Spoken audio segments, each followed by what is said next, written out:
नमस्कार सर. नमस्कार दादा, बोला ना. सर तुम्ही 10 तारखेला एक अंदाज दिला होता. हं, हं. म्हणजे 15-16 तारखेपासून पावसाला सुरुवात होईल. हां, हां. तरी काल आमच्या इकडं भागामध्ये भरपूर पाऊस झालेला आहे. तरी आता पुढील कंडिशन कशी राहील पावसाची?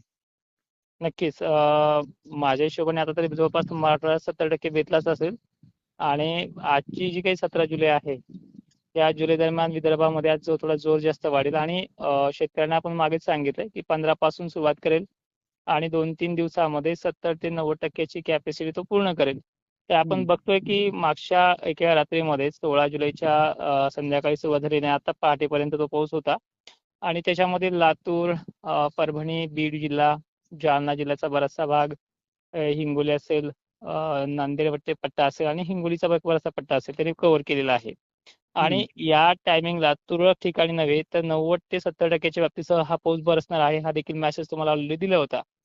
त्या पद्धतीने महाराष्ट्रामधला शेतकरी सुखावताना आपल्याला दिसतो आहे आणि विशेष म्हणजे पाऊस ह्या शेवटच्या आठवड्याच्याही अगोदर आपण तो दाखवून दिलाय आणि त्या पद्धतीने तो होत राहणार सुद्धा आहे. त्यामुळे शेतकऱ्यांना एक विनंती आहे, की खचून जात जाऊ नका. ज्यावेळेस गरमीची लेव्हल वाढते आहे, त्यावेळेस ते बखाडी स्वरूपच पाण्याच्या थेंबाची जी काही जाडी असेल ह्या ढगांमधनं ऍक्टिव्हिटी करत आहे आणि 19 तारखेपर्यंत जे काही उरले-सुरले भाग असतील, जसे की धाराशिव असेल, सोलापूर असेल, त्यानंतर छत्रपती संभाजीनगरचा काही गंगापूरचा पैठणचा भाग काही राहिला असेल आणि इकडे वाशिम वगैरे पुन्हा रिपीट यांना पाऊस होणार आहे. आजची डेट यांना आहे 17 आणि 18 आणि हं, 19 तारखेला सुद्धा यांना सर्वदूर पावसासारखा पाऊस पडणार आहे. हं. एकंदरीत जी काही परिस्थिती हाताबाहेर चालत होती, ती परिस्थिती आता पुन्हा एकदा मिळून आली आहे आणि राज्यात यंदा दुष्काळ नाही, हे देखील मागील व्हिडिओमध्येही सांगितले, आताही पुन्हा सांगतोय आणि परिस्थिती ही सुधारली जाणार आहे. हं, हं. हं. आज जी काही कंडिशन आहे ती बुलढाणा, जालना पुन्हा आहे संध्याकाळी काही भागांना. विदर्भातला बघितलं तर आपण अकोला, बुलढाणा, अमरावती, चंद्रपूर, नागपूर तर मेघगर्जनेसह असेल. विदर्भात तर हिंगणघाट अतिवृष्टीचा रडार बनलेला आहे. इथेही तो पाऊस होणार आहे आणि विशेषतः चंद्रपूर, गोंदियाबरोबरच नांदेड पुन्हा आजच्या पावसाच्या रडावरती येतो आहे. हं, हं. हं, हं. सर आता हे पाऊस किती तारखेपर्यंत राहणार पुढील?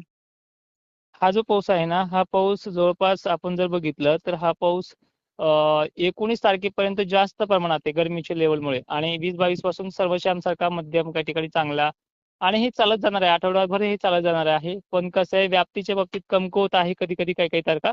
त्या पद्धतीनं आपण एकदा सांगून ठेवलं होतं, की तुम्हाला 15 पासून सक्रियता मिळेल आणि 3 दिवसात बरीपैकी कव्हरिंग मिळेल. त्यांनी 2च दिवसात, 1च दिवसामध्ये कव्हरिंगला सुरुवात केली आहे आणि 19 तारखेपर्यंत होऊन जाईल. त्यामुळे शेतकऱ्यांना एक विनंती आहे, ज्यांना कोणाला सोडलं असेल त्यांनी निश्चित राहा. अजूनही पाऊस गेलेला नाहीये. मग तो बीडचा भाग असेल, अजून राहिलेला काही, तर लातूरचा काही मोजका राहिला असेल, त्यांनाही आहे. त्यामध्ये आपण जर पाहिलं प्रामुख्याने तर छत्रपती संभाजीनगरचा गंगापूर, पैठण, अहिल्यादेवीनगर परिसरामध्येही काही भाग आहेत. नाशिकमध्ये सुद्धा काही मोजके भाग राहिलेत. तर त्या भागाने सुद्धा ह्या 3 दिवसामध्ये कव्हरिंग करणार आहे. फक्त एकदम तारीख फिक्स का सांगता येत नाही. हा निसर्ग आहे. याचं काय, स्थानिक वातावरणाचा हा पाऊस आहे.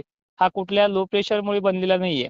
सध्या हं, बंगालच्या उपसागरात चांगलं लो प्रेशर बनलेलं आहे, पण त्याची साथ जी आहे ती मराठवाडा आणि पूर्व विदर्भापुरती कायम आहे आणि एकंदरीत परिस्थिती अजूनही बिघडत गेलेली नाहीये, ती सुधारत चाललेली आहे आणि ह्या 3 दिवसात 19 जुलैच्या संध्याकाळपर्यंत राहिले सगळे भाग कव्हर होतील. म्हणजे 100% ची व्याप्ती पूर्ण होऊन जाईल आणि हं, हं. शेवटचा जो आठवडा आहे म्हणजे 22-25 नंतर बरेच जण पाऊस सांगतायत, त्यामध्ये सुद्धा मध्यम चांगला पाऊस तो आहेच आहे. ऑलरेडी मीही याबाबतीत बोललेलो आहे. पण आपल्याला पाऊस कधी दाखवायचा होता, की 21च्या अगोदर दाखवून द्यायचा होता, तर ती परिस्थिती येऊन गेली आहे. हं, हं. हं, हो हं. सर, शेतकऱ्याला तुमच्यावर भरपूर विश्वास आहे अंदाजाचा. हं, बऱ्याच हं. आपल्या व्हिडिओच्या खाली कमेंट होत्या. तुमचा अंदाज आतापर्यंत खरा ठरलेला आहे. हं, हं. आणि तुम्ही एक शेतकऱ्याला महत्त्वपूर्ण अंदाज दिलेला आहे. तरी आम्ही शेतकऱ्यापर्यंत व्हिडिओ पोहोचवू. चालेल. धन्यवाद. हां.